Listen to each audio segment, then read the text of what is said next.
Welcome to another episode. Glad to see you. Thanks for tuning in. Today, as you see on the title right there, we're going to be looking at the US presidential elections. We're going to do a historical analysis and a strategy at the end of the video for 2024. So that's it right there. As you can see, yes, you got the elephant and the donkey there. So the Republicans, who are the elephant, of course, and the Democrats, whose symbol is the donkey.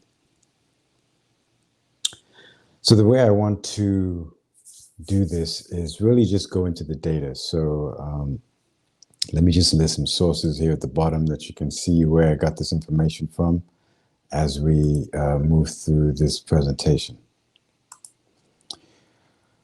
Okay, let us take this off and come down here. I'll start here first just to show you the 2020 election, just to get an overview of everything. This is a pretty good map. It shows it, obviously, the blue are the Democrats. They got 303 electoral college votes, and the Republicans got 235. As you can see in the bottom here, you need 270 to win. You see the distribution, the Democrats are like on the West Coast, basically, and the East Coast and the Northeast. And then the Republicans are the Midwest and the Northwest to a certain degree. Not really Northwest, but definitely North, South, and Midwest. And, some South. A lot of South, obviously, deep South. So there's definitely a pattern there. So I want to go into the numbers a little bit and just make sure everything is okay here. Yes, it's good. So let's go into the numbers a little bit. So here I basically downloaded, if you look at the bottom here, I've gone back 6 election cycles. So you should be able to see at the bottom down here. The cursor is there, 2020, 2016, 2012, all the way down to 2000. So 6 US presidential election cycles. I got the data, and let's look at the data because it's important. So here are the electoral college votes, right? And as you can see, all the states are here in the first column, and then their electoral college vote number. And it all adds up, as you can see, to 538. So the 538 is not a random number. All right, so the 538 consists of the 438 House of Representatives in Congress, the House of Representatives, and then you have 100 senators. So that's the 538. And then it's distributed amongst all the states. Now, those of you who know this already, sorry, but I just want, I need to go back and explain because it's all going to fit nicely together. Then in the next column, you see we have Biden and Trump. And again, we're on the 2020 election. We got Biden and Trump. As you can see, Trump won Alabama. He gets the 9. Alaska, he gets the 3, so on and so forth. So this is a winner-takes-all system. That's why I put winner takes all at the top there, right? Which means that, obviously, as you can see, no matter how much I win by, as long as I win and I get the most votes, I get the entire electors for that state. Okay, if we just flip here, for example, you can see that Biden on Alabama's line, Biden got 37 or 36% of the vote. Trump got 62 right here, you see, but yet Trump takes all because he's the winner. He got the most. It's called a winner takes all system, and that's the system we have right now currently as far as the electoral college is concerned. Okay, so more on that later. Then I got the popular votes, right? Not just the percentage, but how many people actually voted. In Alabama, for example, 2 million. And then this was the distribution, so on and so forth, all the way down. And we see that Biden ended up with 306 and Trump with 232. And of course, he won the election. And then you can see 2016, same thing, Hillary Clinton and Trump. Hillary got 222, Trump got 3, 4. I went back. We got 2012, Obama and Romney. Obama wins, 332, 206. Same thing, 08. We got McCain and Obama. Obama wins, 365. Always winner takes all system. Always winner takes all. To 2004, Bush Kerry, winner takes all. Bush wins. Very close election here in 2000, right?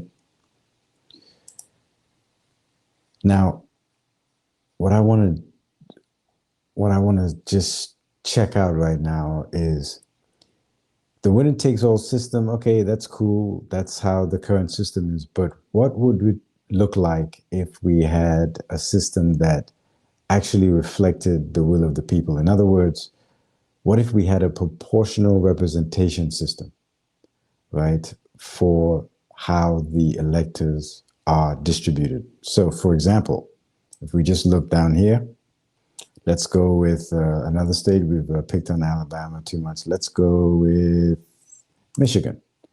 Michigan has 16 electors, okay?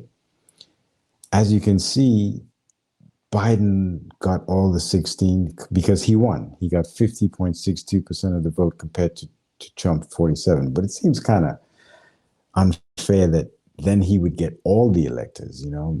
What if he would get only the electors that was equal to the percentage that he got? So in other words, Biden should instead of getting all the electors in the winner takes all system, he should get 50.62% because that's what he got. That's the will of the people.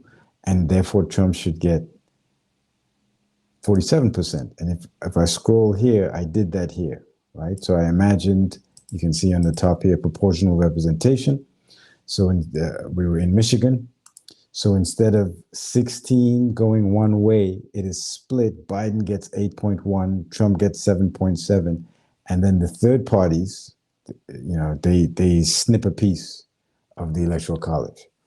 It's called proportional representation, you know, so that it matches the way the electors are distributed in terms of the votes is how the people voted, you see.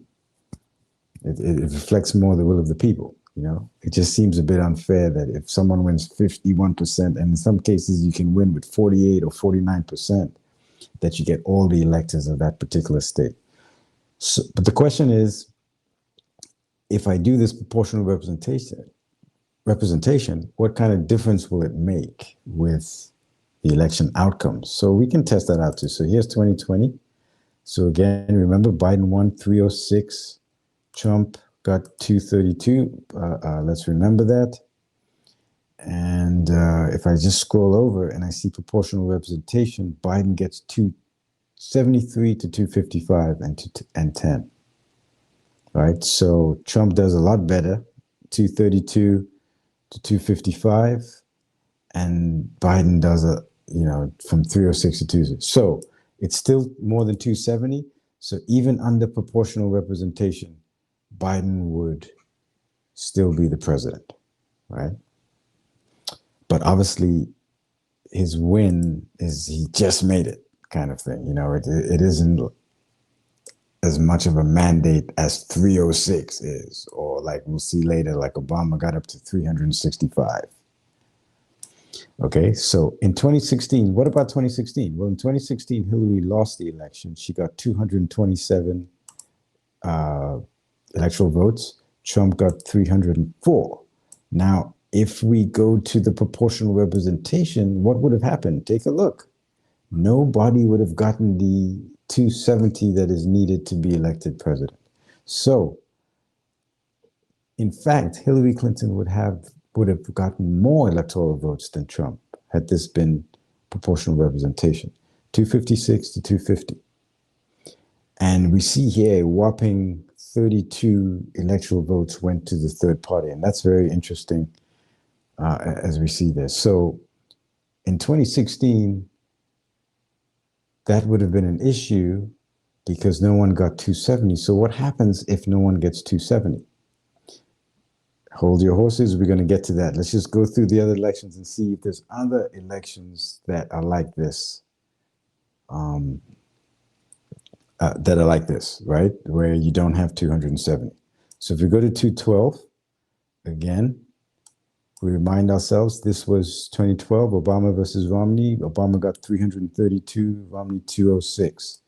Had we used proportional representation, it would have been like this. Obama would have gotten 272, Romney 256, and others 10. Obama would still have been president in 2012, even if we had a proportional representation of the distribution of the electors, which reflects more the will of the American people. So he would have been president in 2012. In 2008, it was Obama versus McCain. Obama got 365. We know he's, yeah. McCain at 173. But you see, with proportional representation, it's not such a big lead. It's not such a big difference between the Republicans and the Democrats when you do proportional representation, right? But yes, Obama here got 282, so he would have been the president, even under the system of proportional representation. What about 2004? Well, 2004 was Kerry and Bush. Kerry gets 242 and Bush gets 286.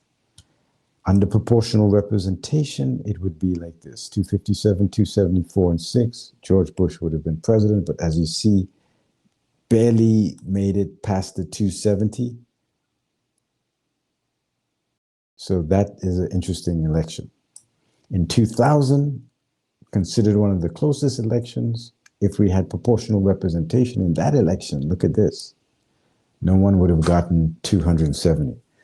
So in 2000 and 2016, under this system of proportional representation, which reflects the will of the people, 2 out of the 6 elections, we would have had this situation where no candidate got 270 votes. So what happens? Well, the 12th Amendment kicks in. Let me switch over here to the United States Constitution. So this is the 12th Amendment of the Constitution of the United States, right? And we can find what we're looking for here. And I hope I can find it.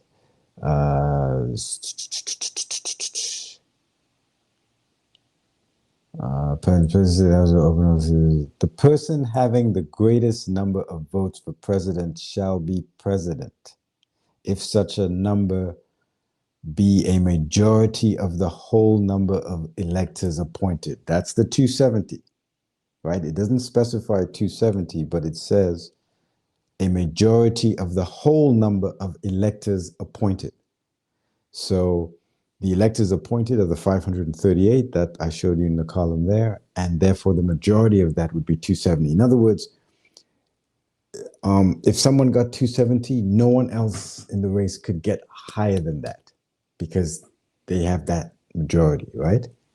So that's what this means. Such a number be majority of the whole number.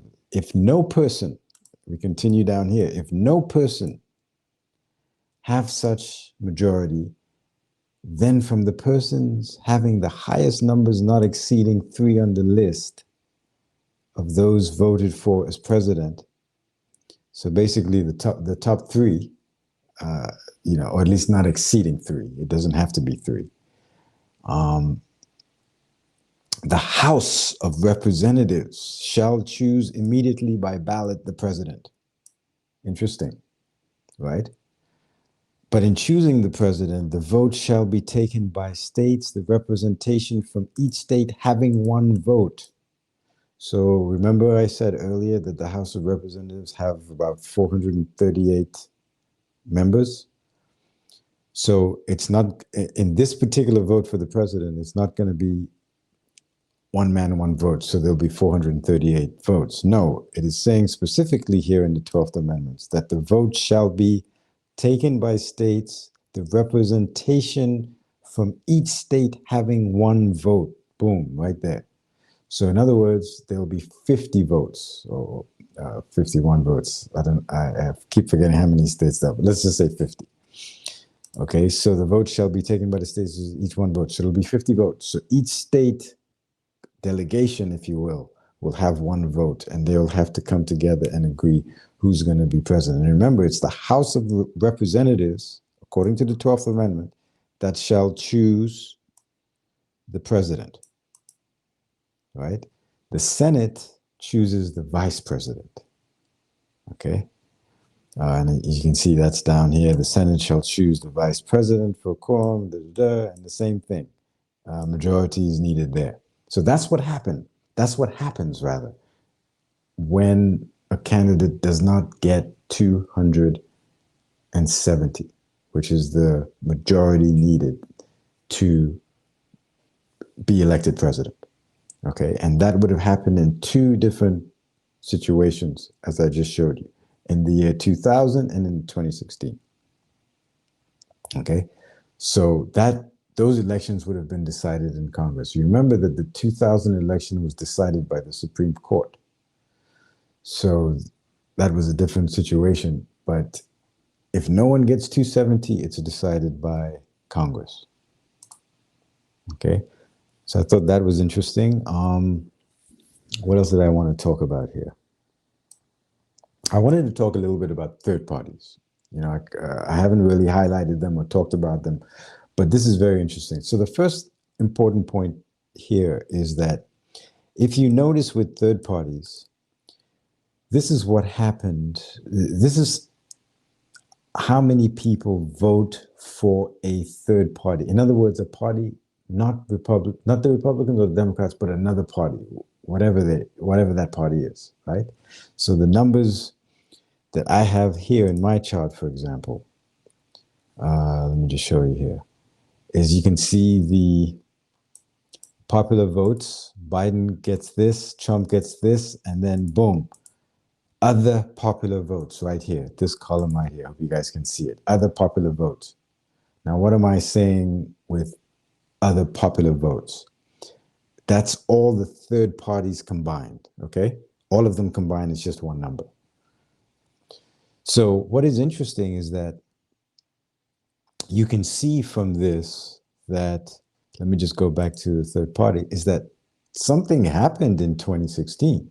I mean, you can see that everything else, now in 2000, it was, as you can see, almost 4 million people who voted for, did not vote for the Republicans or the Democrats, right?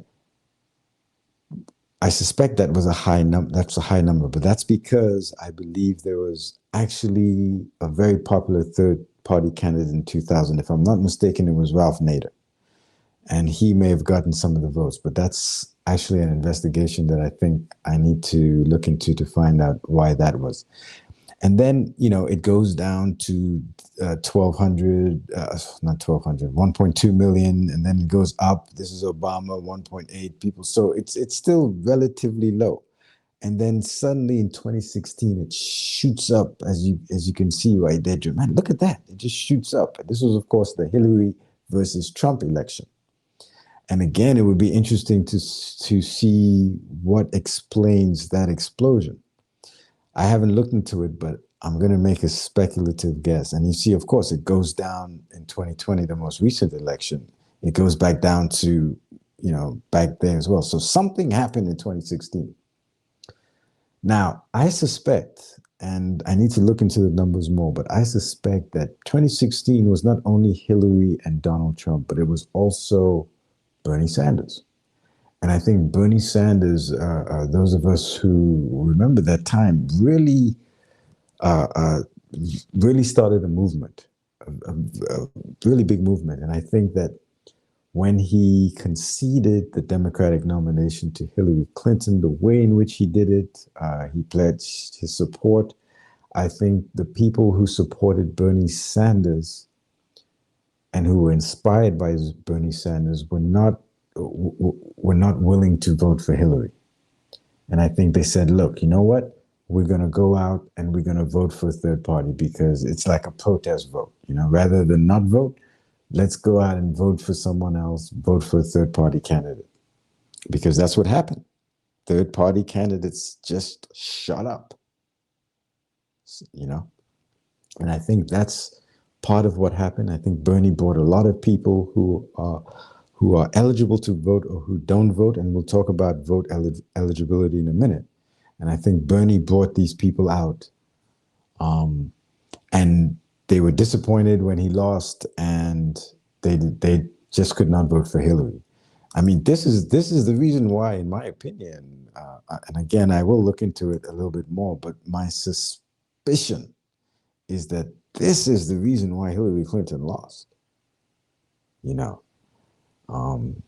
I think these are Democrats slash independents who wanted to vote for Bernie and just could not vote for Hillary because Bernie was against Hillary, and it was clear that where the lines were, they were very different types of candidates. And then Bernie just says, "Oh, I support Hillary." He goes after he concedes, after they even cheated him in the primaries. So I think a lot of voters saw that and were very unhappy about it. And I think this is what it showed in 2016. Okay, enough about that because I still got a couple of things to talk about. So I just wanted to mention the third party. And where I think it's also relevant with the third party is that you can see from the system, if we go back here, you can see from the system that the Democrats and the Republicans, why they have a winner-takes-all system and not a proportional representation system. Because it really benefits them. Number one, as you can see, this is the 2020 election again. It makes your win look bigger. It's a winner-takes-all system. So the winner looks like he really won. He passed 270, like, whew, just like Biden did and Obama did, and Trump did, But when you add proportional representation, the margins of victories are much less. It's very closer, and as we saw in a lot of cases, you don't even hit 270. So basically, what I'm saying is that a third party, this makes it more difficult for third parties to have an impact because it's a winner-takes-all system. Remember, the reason why, in the case of 2016 and 2000, where the candidate didn't hit 270, the reason why is because you have a proportional representation system, and the third party gets electoral votes. And basically, those votes are coming to them instead of the winner-takes-all system, which it only goes to the winner. So what happens is that the parties are able to accumulate the third parties are able to accumulate, okay, a little piece. Look here. Right here, you can see the proportional representation in 2020. The third party is here, and they're getting nothing, but it's adding up. Now, let's go to 2016 because that was when we saw that jump in the graph, and you can see that the third parties is just collecting this here, collecting, and they have as much as 32 electoral college votes in a winner-take-all system. Because they never win, they won't get anything. So you can see that this system it benefits the two ruling parties, the Republicans and the Democrats, because number one, the win looks better. Number two, it prevents third parties from really being able to do anything. They know that it's either going to be Republican or Democrat. They're going to win, and they'll fight over the electoral college votes. So this system favors the Democrats and Republicans. Now, even if we change to a proportional representation system, the Republicans and Democrats are still going to win because what did we say earlier? If you don't hit 270, what happens? Congress decides, and Congress is full of Republicans and Democrats. Those are the majority of people in there. You know what I mean? So they will decide who the president is. So they still win. And the people, is still like, oof, okay. You know what I mean? So it's very difficult, even if you have proportional representation, the third parties start to do well because people now believe, oh, okay, my vote does count now. When I vote for a third party person, they're getting a piece of an electoral, literally, So it really puts the third party in the fight. But of course, a winner takes all system makes it, I mean, they can still win. You can still try to win as a third party, but it makes it much more difficult. So that's what I notice about the American system. Okay, let's move on. The last part now is about my analysis and strategy for 2024. Let's look at this. So what you're seeing on the screen here is what I call a color, like a color-coded map, and it's to help us understand and make predictions. So as you can see here on the top in these columns, I have the last 6 general elections. Of course, the red is the Republicans, and the blue is the Democrats in terms of who won. So, and then all the 50 states are here. And then I have something called type, which I will discuss in a second.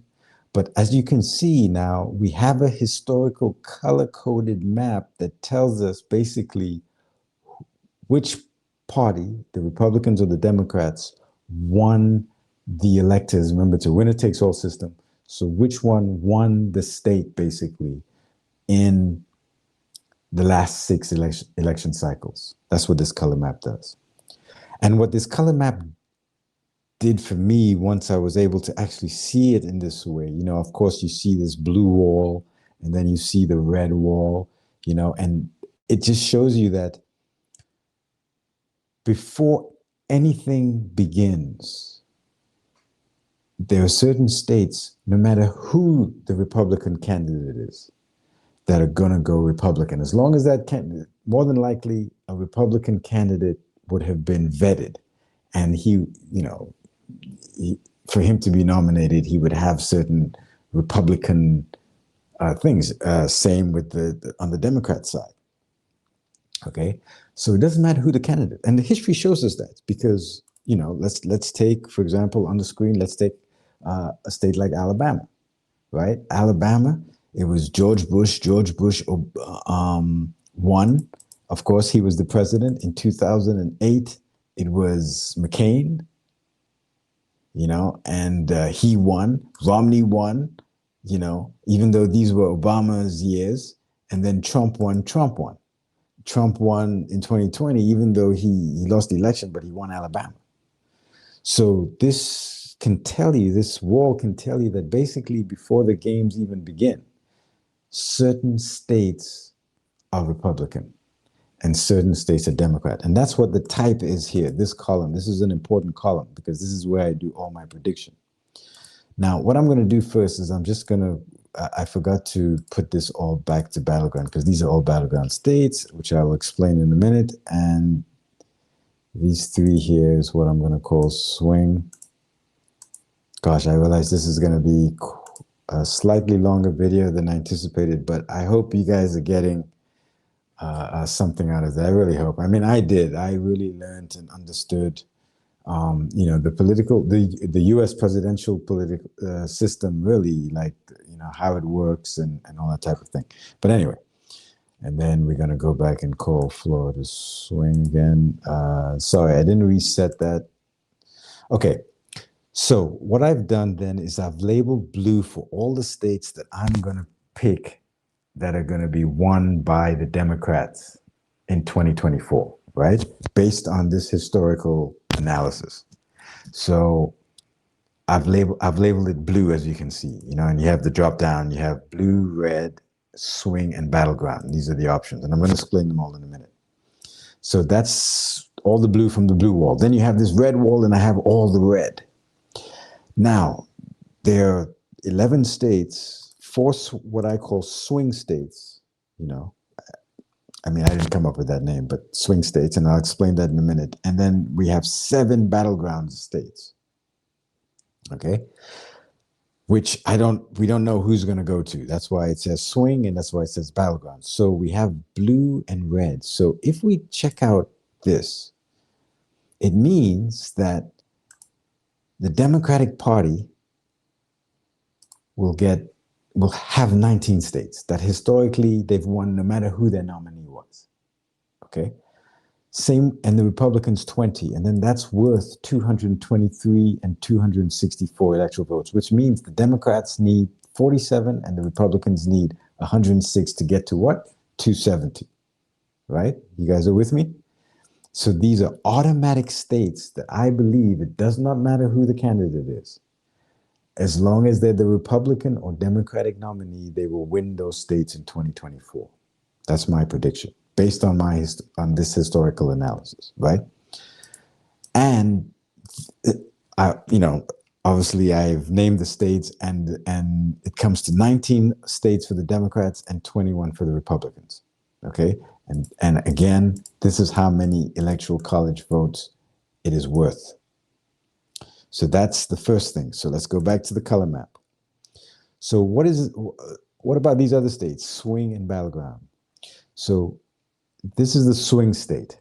Now, a swing state basically just means that it swings from Republican to Democrat, but it has done it historically. And as you can see, I have the last 6 election cycles here. So if you look at Florida, Ohio, Iowa, Maine, and Ohio, you can see that they are swing states because they went to Republican and then they went Democrat, then they went Republican. So this is what it means by a swing state, right? It can go either way, right? But it doesn't have to be a close race to be a swing state. And that's one of the differences between a swing and a battleground. So, but these ones I call battleground. I don't call them swing. There's a difference. So a swing state can be a battleground state because the definition of a battleground state is that the race is close. Historically, the race has been close. Okay. Now, so a swing state can be a battleground state, and in many cases, it is a battleground state. But a battleground state is not a swing state. In other words, historically, you don't have it going from one to the next, at least not in my 6 election cycles. I mean, maybe if I went earlier, I would, but I just went to the last 6 election cycles. And you can see that Arizona and Georgia were red states until Biden won in 2020. And of course, the writing here is just signifying that these were very close race, even though the Democrat or the Republican won. But you can see Arizona and Georgia right there at the top. I'm sorry I can't make this thing bigger, guys. If you're watching this on the phone, hey, you're just going to have to listen. So Arizona and Georgia, as you can see, are historically red states, but Biden won them in 2020, as you can see right here in this column G here. Biden won them in 2020, but they were still close. And even in 2016, even though Trump won them, it was still close. Very, very close. So this is why it's not a swing state, right? But it is a battleground state because it had the last 2 election cycles, it's been close. And it's been like that for all these other 7 states: Arizona, Georgia, Michigan, Nevada, Pennsylvania, North Carolina, and Wisconsin. Those are going to be those are the battleground states that, in order for the Democrat or Republican to win, they must eat up as much of those as possible. That's where the race is going to be won or lost in these battleground states. The same way the race was won or lost in 2020, and the same way, as you can see, it was lost in 2016, right?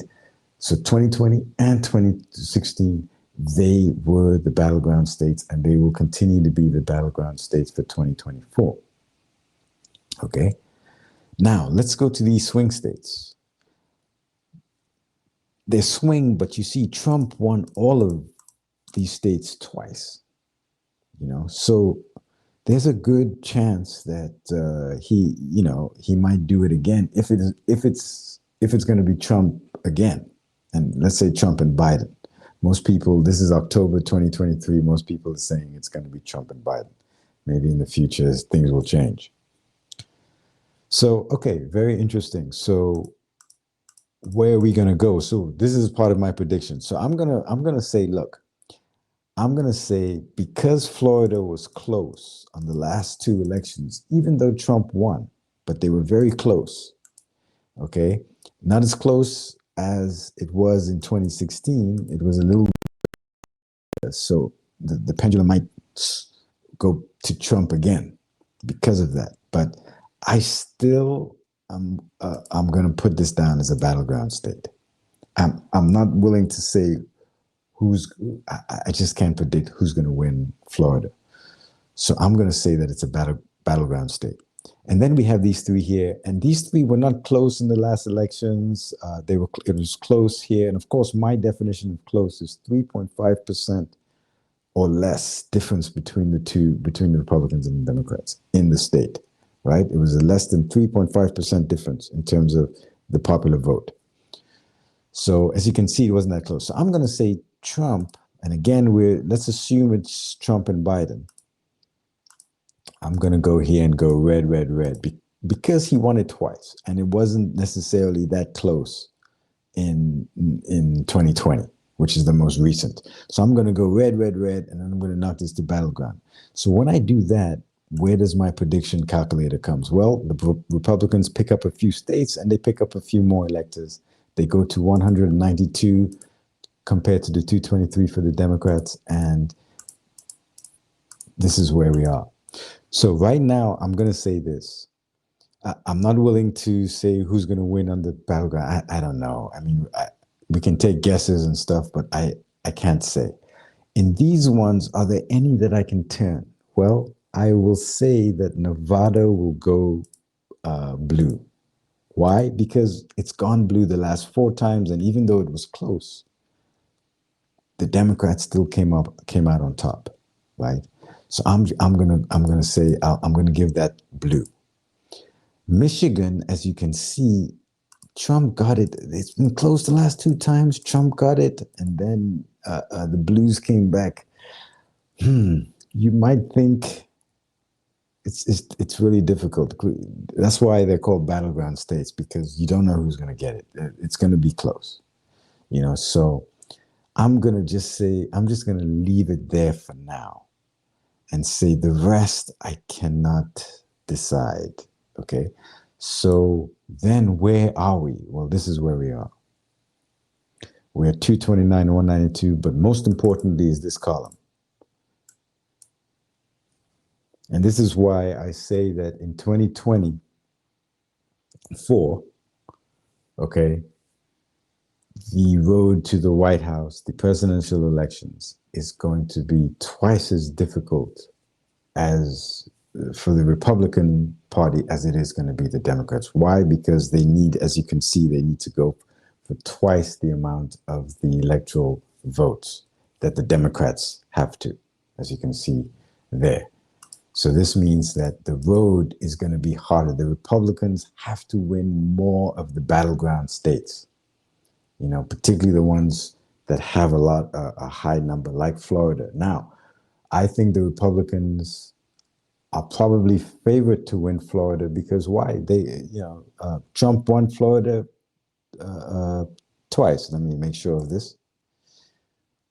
There's Florida. Yes, it was very close, but Trump won Florida twice, and Florida is the biggest prize of the battleground states. It has the most electoral votes of the battleground states, with 29, as you can see there. The battleground states are up here. You can see none of them come over 29, right? So, that would change things dramatically, because if Trump, for example, let's say he was to get Florida, and we now look at our prediction map, we can see that it's pretty much neck and neck. So Florida is a key state for the Republicans. I think if they lose Florida, I think it's over. I think that is a key battleground state for the Republicans. Even though they've won it, Trump has won it twice before, but it's been very, very close.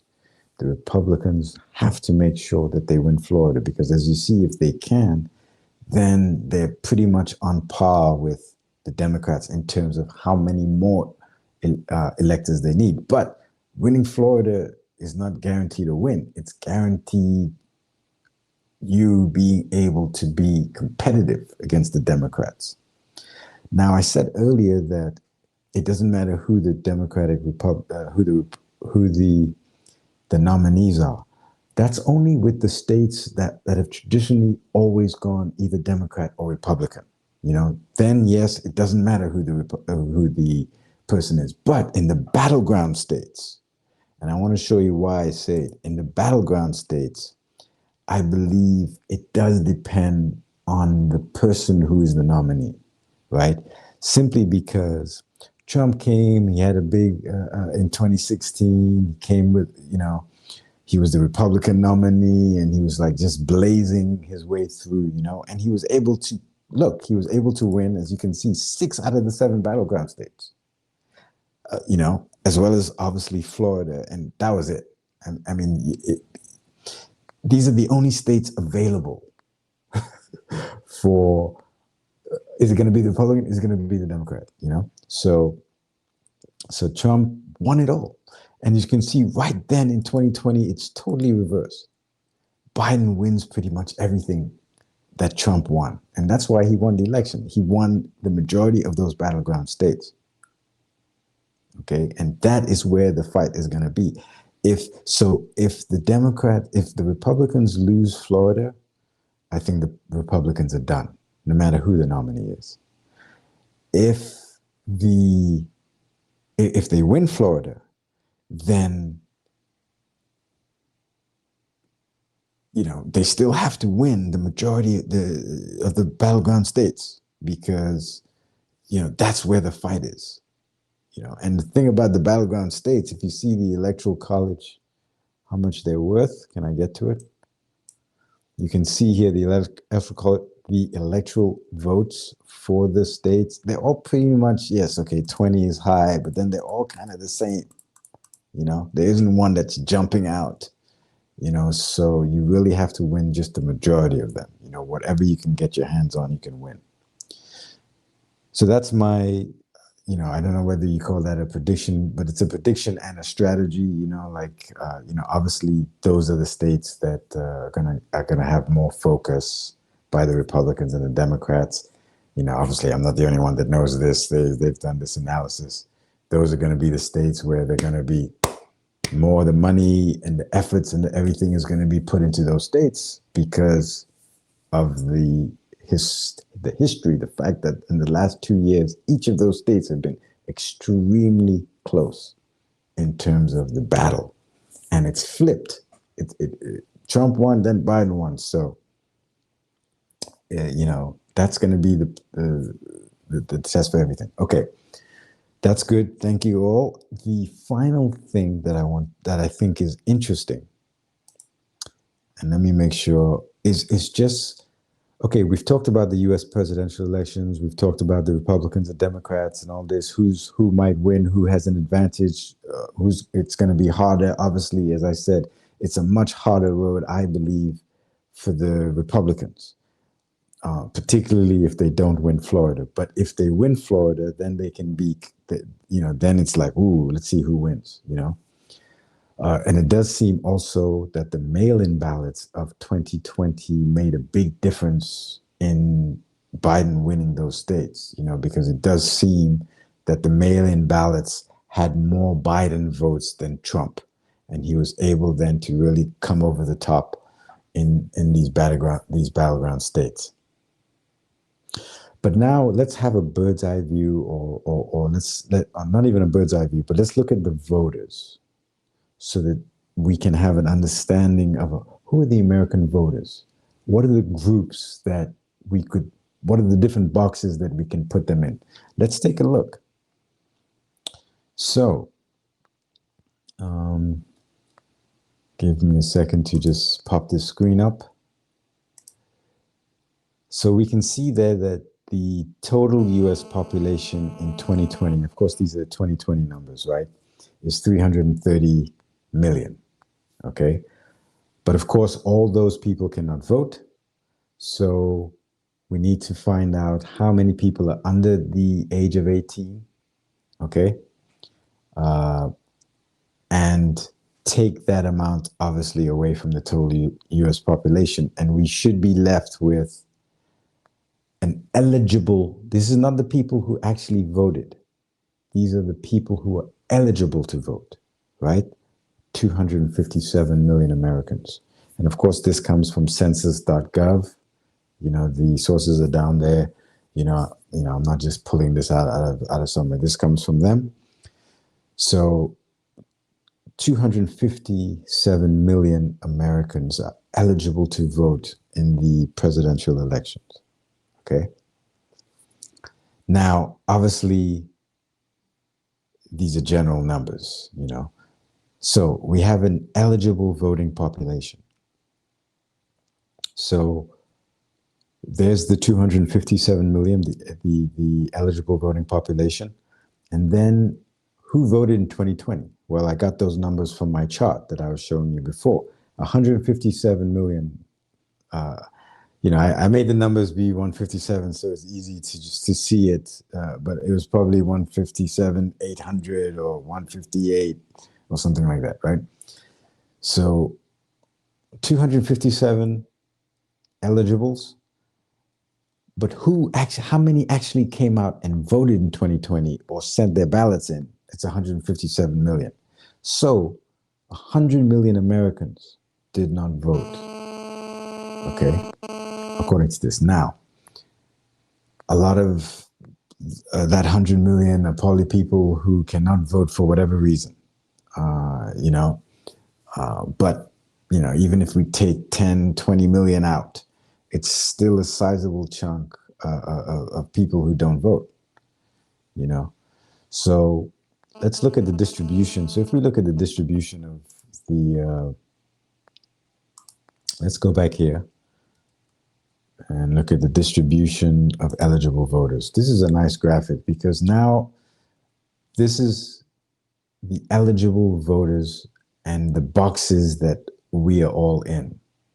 So we either don't vote, which is the first column. We either vote Republican. And remember, these are US presidential elections only. We either vote Democrat or we vote for a third party. Those are the different, and it's any third party or any party that is outside of the Republicans and Democrats, right? That's what that means. It's a combined total of all the third parties, right? So those are the boxes that you put the American voter in, the options that you have. And you can see the largest voting bloc out of all four is the non-voters, are the non-voters.